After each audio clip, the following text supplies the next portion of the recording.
Day 4 student part time job from home.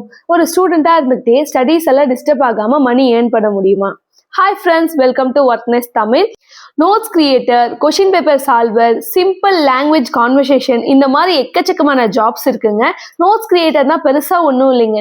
நீங்கள் college படிக்கிறீங்கன்னா உங்களோட subjects இருக்கும் பார்த்தீங்களா, அந்த மாதிரி இருக்கிறத பிடிஎஃபாக மாற்றி சேல் பண்ணலாம். இது வந்து உங்களை மாதிரி மற்ற ஸ்டூடெண்ட்ஸ்க்கு வந்து யூஸ்ஃபுல்லாக இருக்குங்க. Next question paper solver, doubt solving platform மாதிரி இடத்துல உங்களுக்கு வந்து ஒர்க் இருக்குங்க. Next online form filling job இருக்கு. அதுக்கப்புறம் லாங்குவேஜ் கான்வர்சேஷன் ஒர்க் இருக்குங்க. இதுல வந்து English to Tamil, Tamil to English, இந்த மாதிரி ஒரு சிம்பிள் கண்டென்ட்டை வந்து இந்த மாதிரி கன்வெர்ட் பண்ற மாதிரி இருக்குங்க. மோஸ்டா வந்து ஒரு ஸ்கில்லை லேர்ன் பண்ற மாதிரி ஜாபா பார்த்து செலக்ட் பண்ணீங்களா உங்களோட ஃபியூச்சருக்கு ரொம்ப ஹெல்ப்ஃபுல்லா இருக்கும். டெலகிராம், வாட்ஸ்அப் இந்த மாதிரி வர ஆஃபர்ஸை மோஸ்டா வந்து அவாய்ட் பண்ண பார்த்துக்கோங்க. இந்த மாதிரி மோர் இன்ஃபர்மேஷனுக்கு ஒர்க்னெஸ் தமிழ் சேனலுக்கு சப்ஸ்கிரைப் பண்ணுங்க. இந்த வீடியோ உங்களுக்கு பிடிச்சிருந்தா லைக் பண்ணிட்டு உங்களோட ஃப்ரெண்டுக்கு ஷேர் பண்ணுங்க. Thank you.